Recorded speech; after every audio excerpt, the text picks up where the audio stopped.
Near the gym wall, a grey-haired veteran in a faded flannel shirt hasn't moved in 20 minutes, arms crossed, watching the back row. A black belt in a crisp white G points straight at a tired dad in scuffed work boots, sitting beside his 8-year-old son, and calls him easy money in front of 40 strangers. He shakes his head once. No child should have to answer for that. She smiles into the microphone anyway, and asks the boy his own father's name. The man stands, steps onto the mat, and takes every strike without flinching. The veteran by the wall uncrosses his arms, walks toward the mat, and stares at something on the man's forearm. Chapter 1, the easy one. The mats at Cedar Brook Rec Center still smelled like rubber and old sweat when Marcus Bell found 2 folding chairs at the end of the back row. Elijah dropped into the seat beside him and reached for the bag of pretzels before his father had even sat down. "You're going to spill those," Marcus said. "I won't." "You will?" "I won't, Dad." Elijah grinned around a mouthful of pretzel. 3rd Friday of the month, same as always. Dinner by 7, dishes by 8, one night given over entirely to whatever Elijah wanted. Tonight it was a community showcase, 6 local schools, a challenge segment tacked onto the end to keep people in their seats. "You think anybody's going to get knocked out?" Elijah asked. "Doubt it, probably just for show." "I hope somebody gets knocked out. Eat your pretzels." A man with a microphone introduced the final act. "Ladies and gentlemen, our regional women's grappling champion and head instructor over at Steel Dragon, Renata Cole." Renata jogged out to applause, already working the room. She waved up a volunteer, put him on his back inside a minute, and led him up laughing. "Oh, okay, he said, rubbing his shoulder, and the crowd laughed with him. "That's one," Renata said into the mic, already scanning for the next. Marcus noticed things without meaning to. Old habit. The gym bag Renata had dropped by the scorer's table had a stack of envelopes wedged in the side pocket, edges creased like they'd been opened and shoved back more than once. Twice between matches she leaned toward the rec center coordinator and said something low enough that only 2 words carried. "One more." He wasn't trying to read her. It just happened. She found what she was looking for, scanning the back row. "How about you?" she said, pointing straight at Marcus in his faded landscaping shirt, sleeves rolled to the elbow. "Big guy back there. You look like easy money." The room laughed. Somebody near the front yelled, "Get him, Renata!" Marcus shook his head once. "Come on," Renata said, walking the mic toward the aisle. "No pressure. I don't bite. I'll even go easy on you." "I'm good," Marcus said, "and thanks anyway." "You sure? Your kid might like watching you try." "I said I'm good." Everybody says that right up until they say yes. "Not tonight." "Dad," Elijah said quietly, tugging his sleeve. "You don't have to." "I know." Renata studied him a second, then smiled the kind of smile that wasn't really about him at all. She crouched toward Elijah. "What's your name, buddy?" The room's attention swung to the boy like a spotlight. Elijah went very still, one hand frozen in the pretzel bag, and looked up at his father instead of answering. "Renata," the MC muttered, off mic, a warning she waved off without turning around. Marcus held his son's look for 3 seconds. "Stay here," he said, and stood, setting the pretzel bag on the empty seat. He walked down the aisle. "Oh!" someone shouted. "Here we go!" People shifted to let him through, several already smiling, already sure how the next 5 minutes would go. "Welcome up," Renata said, sweeping a hand toward the mat. Marcus stepped onto it and turned to face her. No smile, no words, weight even on both feet, arms loose at his sides. "Relax," Renata said, grinning at the crowd more than at him. "This is supposed to be fun." "Sure," Marcus said. "What are the rules?" "No rules, just don't cry when it's over." "I'll try not to. That's the spirit." Renata turned to the crowd, spreading her arms. "Everybody give him a hand before I humble him." They did. Marcus stood in the noise and said nothing more.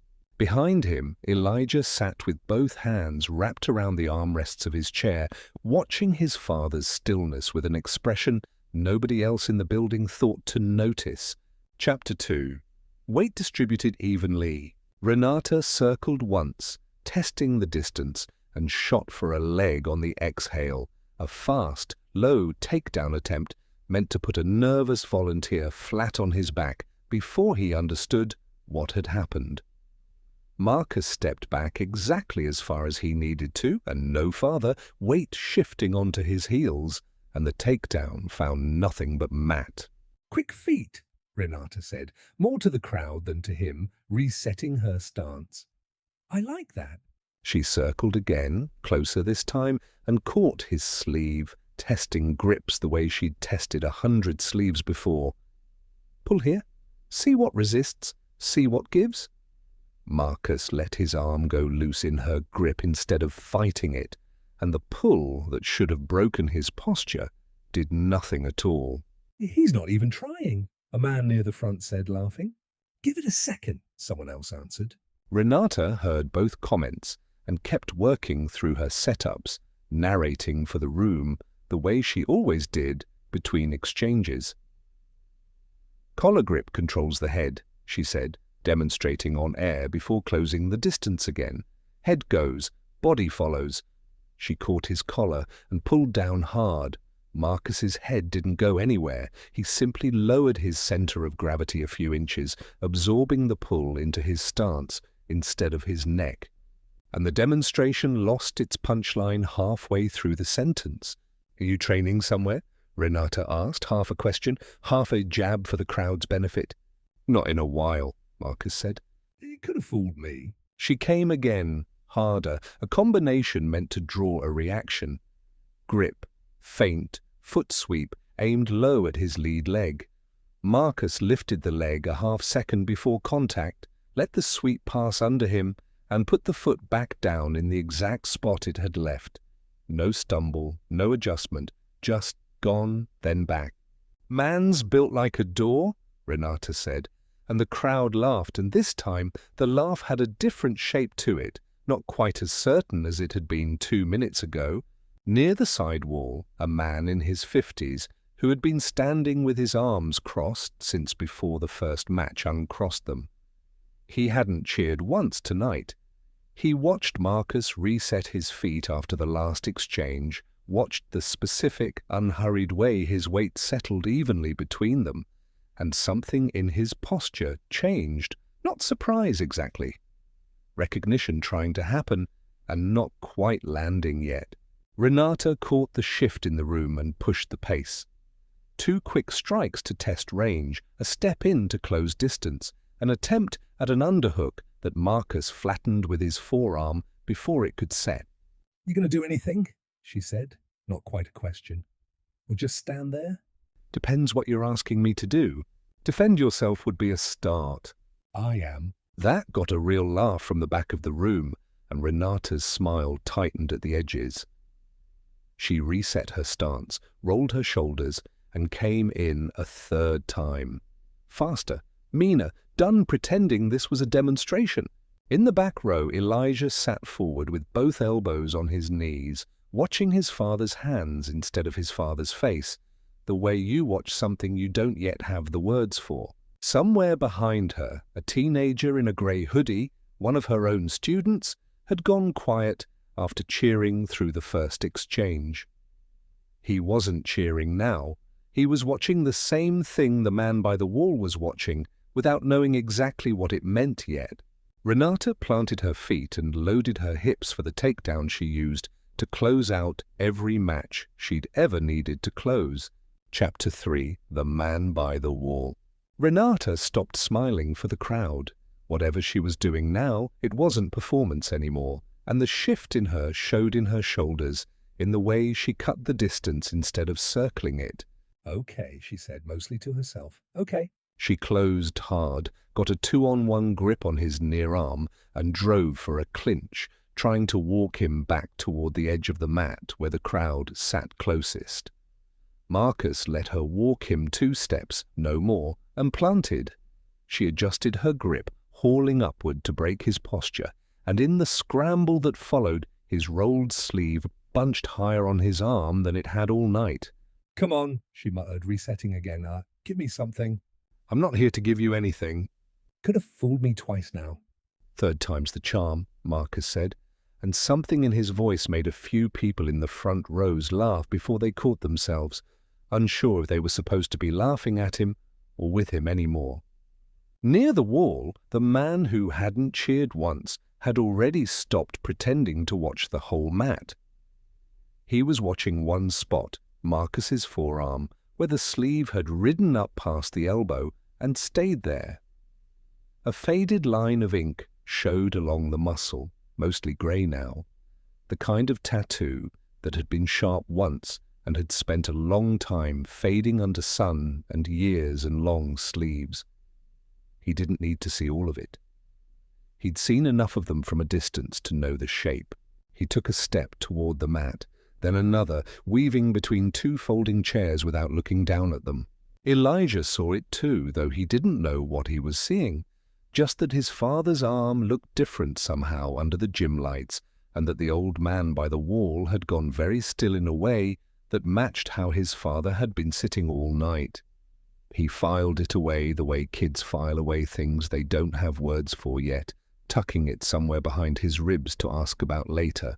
Renata came again, faster now, chaining a grip fight into a hip throw attempt that should have put Marcus flat on his back the way it had put two other men down tonight. He dropped his weight at exactly the right instant, killed the throw before it could load, and used her own momentum to walk her half a step past him instead of into him. "That's not—" she started, and didn't finish the sentence, already resetting, already circling back into range. "You good?" Marcus asked. Not a taunt, a genuine question, quiet enough that only she heard it. "I'm fine." "Didn't sound fine." "I said I'm fine, and I don't need you asking." She wasn't fine, and both of them knew it, but neither said so again. Somewhere behind her, a woman near the front called out, "You've got this, Renata!" with less certainty than the same voice had carried 20 minutes earlier. Renata rolled her neck, planted her feet, and reset into the stance she used to close a fight. Feet wide, weight forward, hands ready for the sequence she'd landed clean on every volunteer she'd faced this year. It had never failed her. Not once. Not against anyone standing across from her tonight, not against anyone she could remember standing across from her at all. By the wall the man took one more step and stopped, arms loose at his sides now instead of crossed, watching the space between Marcus and Renata like he already knew what was coming and didn't much like it. Renata set her weight, exhaled once, and came forward. Chapter 4. The Move That Always Works. Renata's finishing sequence had a name only her students knew. She called it the closer, and she had used some version of it to end every serious match she'd fought in the last 3 years. Fake the double leg, draw the sprawl, snap up into a guillotine grip the instant the head came down, finish from guard. It required exactly one mistake from an opponent, the instinct to sprawl low and hard when a takedown came in. Every volunteer tonight had made that mistake inside the first exchange. "That last one?" Renata said, circling in. "Then we're done." "Fine by me," Marcus said. She shot low. Marcus didn't sprawl. Instead of dropping his hips and driving his weight down into her shoulders, the reaction that would have put his neck directly into her waiting grip, he stepped his lead foot offline and let her shoulder pass just outside his hip, one hand coming down light on the back of her neck, guiding rather than stopping. It wasn't a strike. It wasn't even really a block. It was redirection, the kind of thing that looked like nothing until you understood what it had prevented. Renata's momentum, with nothing left to catch it, carried her 2 full steps past where he'd been standing.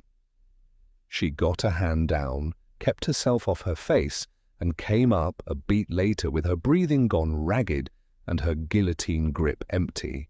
The gym went quiet in a way it hadn't been quiet all night. "What?" someone started to say, and didn't finish.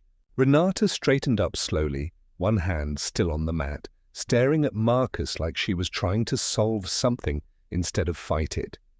He hadn't moved from his spot. He hadn't smiled. "That's not supposed to happen," she said, low, mostly to herself. But the front row heard it anyway. "Sorry," Marcus said. He didn't sound sorry, but he also didn't sound like he was gloating. He sounded like a man narrating a fact. "Don't be sorry," she snapped. "Be surprised. Everybody else is surprised. I'm not everybody else." Near the back of the crowd, a teenager in a grey hoodie who'd been on his feet cheering 20 minutes ago sat back down without a word. 2 seats over, someone else did the same. The energy in the room had turned into something closer to held breath. By the wall, the man in his 50s had stopped walking altogether. He stood a few feet from the edge of the mat, now close enough to see the tattoo clearly if the sleeve rode up again, and he wasn't looking at Renata at all anymore. He was watching the particular economy of how Marcus had just ended a technique that had never failed her. No wasted motion, no adrenaline, no triumph. Just enough, and not 1 ounce more. Renata pushed back to her feet, chest heaving, and looked at Marcus for a long 3 seconds. Something in her face had changed since the first minute of this match. It wasn't fear exactly, it was closer to recalculation. The look of someone realizing the math they'd been running all night had the wrong numbers in it. "Again?" she said. "Not a question." "You sure?" I said again. "Renata," the MC started, lowering the mic. "I said again?" Marcus didn't answer that with words. He reset his stance, weight even, hands loose, and waited. Renata didn't wait long. She came in one final time, faster than she had all night, throwing away caution for whatever was left in her tank, because stopping now, in front of her own students, in front of a room that had already started to doubt her, was not a version of tonight she was willing to accept. Chapter 5. Naval Special Warfare. Renata came in with everything she had left, a real strike this time, not a setup, not a probe, a straight right hand aimed to end the conversation on her terms. Marcus moved his head the exact distance required, and no more, close enough that he felt the air off her knuckles, and her own momentum carried her weight past her feet. He caught her collar with one hand, her sleeve with the other, and the floor came up at an angle she hadn't chosen. She got a knee down, good instinct, but her arm was already controlled and her posture already broken, and there was no clean way out of the position she'd put herself in. She tried to roll through it. Marcus followed the roll, keeping control without adding pressure, patient in a way that unsettled her more than force would have. "Tap," Marcus said quietly. "Or don't. Your call." She pushed against the hold and felt it absorb the push instead of fighting it, like leaning into water. The gym had gone silent, except for the hum of the overhead lights. Nobody was cheering. The MC had lowered the microphone to his side without seeming to notice he'd done it. "You win," Renata said. 2 words, flat, no performance left in them. Marcus released the hold in one clean motion and stepped back, giving her room to stand on her own terms. He didn't offer a hand. He didn't need to make a show of not needing one either. He just gave her the space and let her use it. That was when the man by the wall reached the edge of the mat. "Where did you serve?" he asked. No introduction, no small talk first. The question of someone who already knew the shape of the answer and only needed it confirmed. Marcus looked at him. Something passed between the two of them that had nothing to do with words. "Naval Special Warfare," Marcus said. "Separated 4 years ago." The man nodded once, the nod of a man receiving exactly what he expected. "Walt Higgins," he said, almost as an afterthought, sticking out a hand. "2 tours, long time ago. I saw the ink before I saw anything else." Marcus shook it. "Marcus!" The MC, still holding the mic loose at his side, repeated the two words without quite meaning to say them out loud. Naval Special Warfare. He said it the way people say things too large to hold on to, silently, and the room caught it in pieces, the understanding moving person to person instead of all at once, a murmur changing shape as people turned to confirm with whoever sat next to them what they thought they'd just heard. A Navy SEAL. The tired dad in the faded work shirt, the one who'd been called easy money 40 minutes ago, who had shaken his head twice and only stood up when there was no version of staying seated that didn't cost his son something. Marcus watched her take the words in, and whatever he expected, an excuse reaching for his uniform, something to point at that would explain the outcome without asking her to sit with it, didn't come. She didn't reach for it.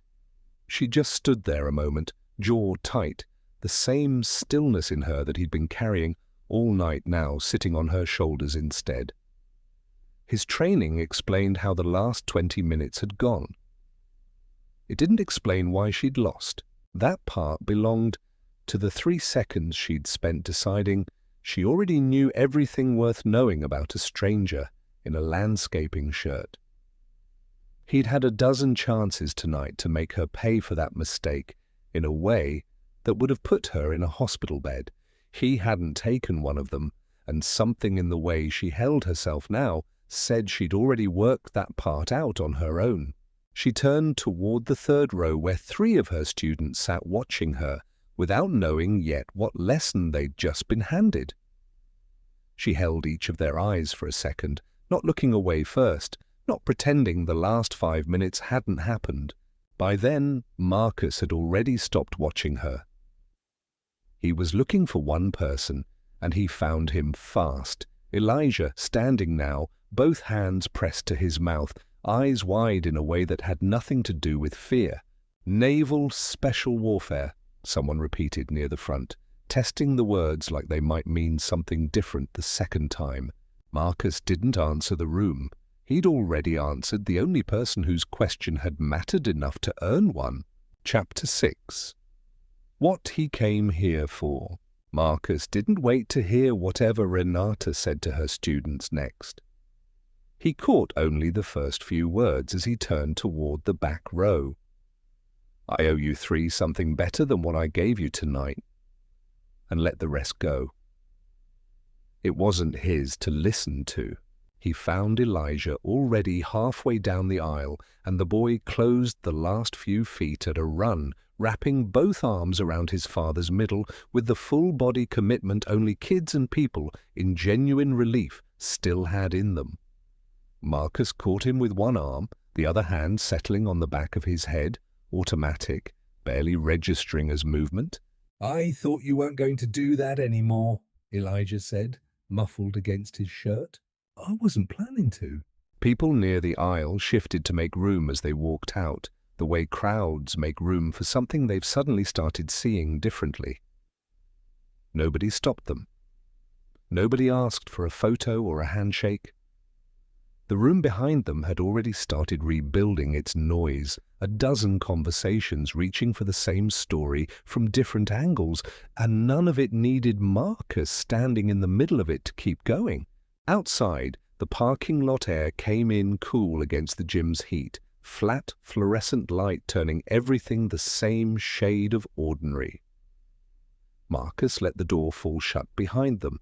Elijah's hand found his somewhere between the curb and the truck, the easy certainty of a kid who already knew exactly where safety lived and didn't need it, explained to him. Are you sorry you did it? Elijah asked, a few steps from the truck, looking up with the plain, clear-eyed curiosity of someone who trusted whatever answer he was about to get. Marcus thought about it for the length of 3 more steps.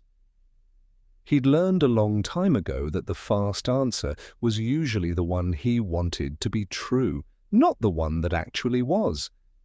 And he'd made himself a rule about the difference. I'm sorry I let it get to that point, he said, the part I could have handled better. He glanced down to make sure his son was tracking. But standing up when somebody decides they can use you for free? No, I'm not sorry for that. Elijah turned that over the way he turned over everything his father told him. Slow, careful, no rush to file it away wrong. Then he nodded once. Decisive, done. They reached the truck. Marcus unlocked it, and Elijah climbed in, buckling himself while digging into his jacket pocket for the pretzel bag he'd tucked away before running onto the mat. He held it a second without opening it, then set it in the cup holder between them instead. The truck started on the first turn of the key. Nothing about the week ahead had changed. Invoices still needed sorting before Sunday.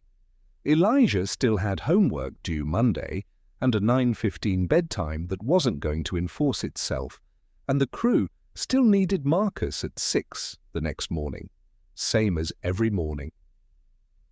None of that had moved an inch in the last hour, and there was something steadying in that, something he didn't try to explain to himself. Marcus checked the mirror once, longer than the turnout of the lot required, and watched the lights of Cedarbrook Rec Center shrink and swing out of view around the corner onto Battleground Avenue. Somewhere behind him, in a gym with the lights still on, a room full of strangers were already turning 2 words, Naval Special Warfare, into a story that would outlive the night, and a woman was standing in front of 3 students trying to find the right ones of her own. He drove home through streets that didn't know his name yet. For tonight, that was still true.